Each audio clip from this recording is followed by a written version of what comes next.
Good evening everyone, I am doctor Manish Jaiswal. तो ये video important है उनके लिए नीट 2023 जो देने वाले हैं अभी मई में, और उनके लिए भी जो नीट 2024 का प्रिपरेशन कर रहे हैं। दैट मीन्स कि जो अभी क्लास 12th में है, या फिर अगर उनका 2023 में सिलेक्शन नहीं होता और वो ड्रॉप लेके प्रिपरेशन करने वाले हैं।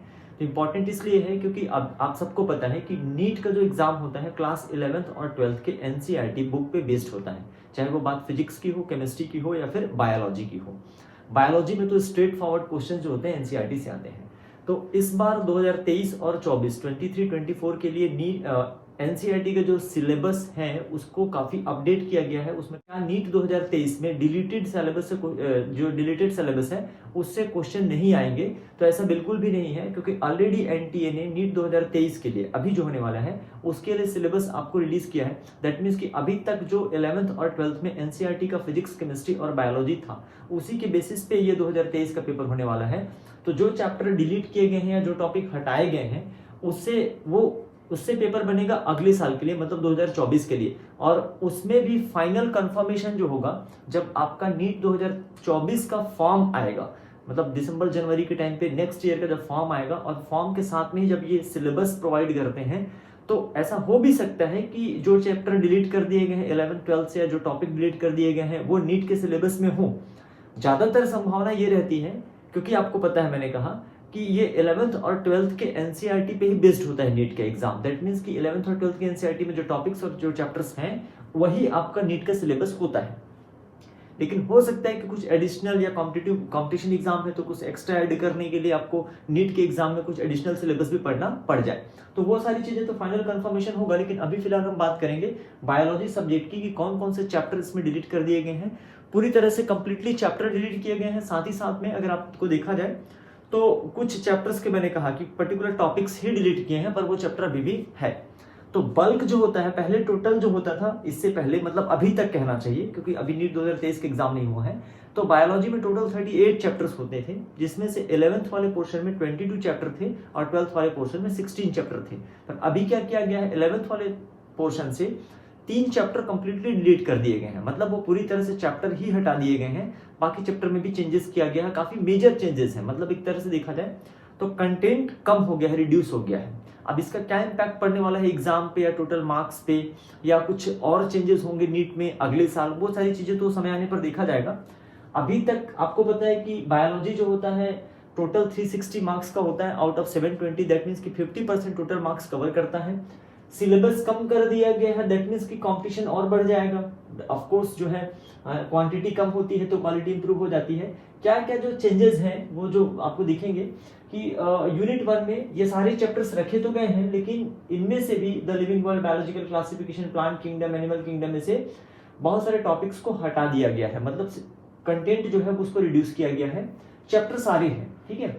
और हम नेक्स्ट वीडियो जब बनाएंगे इसके बाद थोड़ा सा, तो उसमें हम प्रॉपर डिटेल से बताएंगे आपको कि कौन कौन से टॉपिक रिमूव कर दिए गए हैं और क्या कितने इंपॉर्टेंट थे वो टॉपिक। एक चीज ध्यान रखिएगा, मैं बार बार रिमाइंड कर रहा हूं, इस साल नीट 2023 में उन टॉपिक से क्वेश्चन आएगा, क्योंकि जब आप देखेंगे नीट एनटीए ने सिलेबस रिलीज किया है 2023 के लिए, तो उसमें वो सारे टॉपिक्स हैं। ये जो हम बात कर रहे हैं 2023 और 24 सेशन के लिए कर रहे हैं। तो यहाँ पे आप देखेंगे सेकंड जो यूनिट है structural organisation in plant and animals, इसमें morphology of flowering plant written है, anatomy of flowering plant written है, structural organisation in animals written है, लेकिन कंटेंट काफी कम किया गया है। मेजर चेंजेस हैं इसमें आपको देखने को मिलेगा। Then cell structure and function, next जो थर्ड यूनिट है, इसमें cell biology, cell unit of life content retain है, बायोमोलिक्यूल रिटेन है, cell cycle and cell division, लेकिन इनमें से भी टॉपिक हटाए गए हैं। मतलब एक मान के चलो कि रिड्यूस किया गया है। चैप्टर तो सारे हैं बट टॉपिक हटा दिए गए हैं।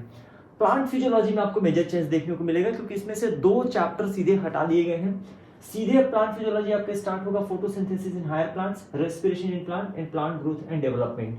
कंटेंट इससे कम किया गया है, लेकिन 2 चैप्टर जो हटाए गए हैं, एक मिनरल न्यूट्रिशन वाला जो चैप्टर है उसको पूरी तरह से पूरे चैप्टर को ही डिलीट कर दिया गया है, और एक ट्रांसपोर्ट इन प्लांट करके चैप्टर है प्लांट फिजियोलॉजी का, उसको भी कंप्लीटली डिलीट कर दिया गया है। नाउ अगर आप ह्यूमन फिजियोलॉजी में बात करें तो पहला जो डाइजेस्टिव सिस्टम वाला जो चैप्टर होता था वो पूरी तरह से हटा दिया गया, चैप्टर ही हटा दिया गया है। देन आपका चैप्टर स्टार्ट होगा breathing and exchange of gases, body fluid in circulation, excretory product in their elimination, locomotion and movement, neural control and coordination, content यहां से कम किया गया है, एंड केमिकल कोऑर्डिनेशन एंड इसमें केमिकल कोऑर्डिनेशन एंड इंटीग्रेशन करके जो hormone वाला chapter है। तो टोटल देखिए पहले 22 चैप्टर्स हुआ करते थे 11th वाले में, अभी बचे हैं chapter 19 as well as in 19 chapters में से भी उतने कंटेंट हटा दिए गए हैं, कम से कम 3 चैप्टर के इक्विवेलेंट कंटेंट कम कर दिए गए हैं। तो क्वांटिटी जो है वो कम हुई है, लेकिन देखते हैं कि अच्छा सिर्फ चैप्टर हटाए गए हैं, नया वाला एनसीईआरटी अपलोड कर दिया गया है, मतलब कोई ऐड नहीं किया गया, कोई नई चीज ऐड नहीं की गई है, चीजों को कम किया गया है। जहां तक मैंने भी सुपरफिशियल एनालिसिस किया है, और कोई चेंजेस होते हैं तो हम इस पर डिस्कशन करेंगे। क्लास 12th में अगर आ जाते हैं तो पहले 16 चैप्टर हुआ करते थे, यहाँ पर भी 3 चैप्टर हटा दिए गए हैं। तो ओवरऑल जो चेंजेस हैं अगर बात करें तो 6 चैप्टर कम हो गए। तो 38 में से आप 6 चैप्टर हटा दो, तो नीट 2024 के प्रिपरेशन के लिए बायोलॉजी में आपको पढ़ना पड़ेगा टोटल 32 चैप्टर ओनली, केवल 32 चैप्टर आपको पढ़ना पड़ेगा। हर चैप्टर को बहुत अच्छे से, क्योंकि मैंने कहा कंपटीशन इससे बढ़ जाएगा जब सिलेबस कम होता है, डेफिनेट सी बात है। मार्क्स तो टोटल 360 रहेंगे ही बायोलॉजी के, जूलॉजी एंड बॉटनी करके, तो सिलेबस कम होता है तो हर बच्चा बहुत अच्छे से पढ़ पाएगा, आपका पढ़ने का जो बर्डन है वो कम हो गया है ना। तो ये सारी चीजें हैं। तो पहला जो यूनिट अगर देखोगे रिप्रोडक्शन, तो इसमें से फर्स्ट जो चैप्टर होता था, टोटल पहले 4 चैप्टर होते थे, जिसमें से एक फर्स्ट चैप्टर होता था, उसको कंप्लीटली डिलीट कर दिया गया है। रिप्रोडक्शन इन ऑर्गेनिज्म ये हटा दिया गया है। Sexual reproduction in flowering plant अभी भी है, ह्यूमन रिप्रोडक्शन है एंड रिप्रोडक्टिव हेल्थ है, चलो अच्छी चीज है।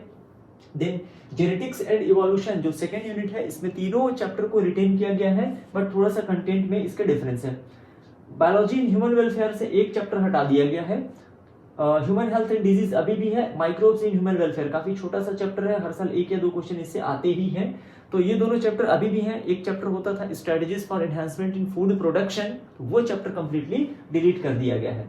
अगर हम लोग बात करें नेक्स्ट बायोटेक्नोलॉजी की, तो ये दोनों चैप्टर पहले भी थे अभी भी हैं, छोटे चैप्टर्स हैं, biotechnology principle and process, biotechnology and its application. तो ये दोनों चैप्टर अगर देखें तो अभी भी हैं, काफी इंपॉर्टेंट चैप्टर है, छोटे चैप्टर हैं। इसको पढ़ने से पहले आप लोग मॉलिक्यूलर बेसिस ऑफ इनहेरिटेंस को अच्छे से पढ़ लीजिए, तो ये आपको बहुत बढ़िया हो जाएगा। नेक्स्ट अगर बात करें इकोलॉजी से, तो इकोलॉजी से एक जो चैप्टर है कम किया गया, पहले 4 चैप्टर होते थे, अभी ये चैप्टर 3 हो गए हैं। ऑर्गेनिज्म एंड पॉपुलेशन ये रहेगा, इकोसिस्टम रहेगा, बायोडाइवर्सिटी एंड कंजर्वेशन रहेगा, एनवायरमेंटल इशू वाला चैप्टर यहाँ से डिलीट कर दिया गया है। तो अगर हम समराइज करें, जो कि पहले से ही आपको लगभग गेस हो गया है, नीट 2024 की बात हो रही है। किसकी बात हो रही है? नीट 2024 की। तो इसमें 38 में से आपका टोटल 6 चैप्टर माइनस कर दिया गया है, 32 चैप्टर्स बचते हैं। मार्क्स अभी भी बायोलॉजी के 360 ही रहेंगे। कोई भी अगर ऐसा अपडेट होता है नीट के, देखिए जब तक नीट का फॉर्म नहीं आ जाता 2024 का, और उसमें ये क्लियर मेंशन नहीं हो जाता, तब तक आप मान के चलो कि 99% ये सही है। 100% ये वेरीफाइड तब हो जाएगा जब ये नीट के फॉर्म में भी इसी तरीके का आ जाता है। मैं फिर से आपको रिमाइंड कर रहा हूँ, नीट का जो एग्जाम होता है वो एनसीईआरटी बेस्ड ही होता है। तो यदि क्लास 11th और 12th से एनसीईआरटी की बुक से सिलेबस को डिलीट किया गया है, चैप्टर को डिलीट किया गया है, तो डेफिनेटली ये आपको नीट के एग्जाम में भी रिफ्लेक्ट होने वाला है। So that's all for this video. मिलते हैं नेक्स्ट वीडियो में। Thank you very much.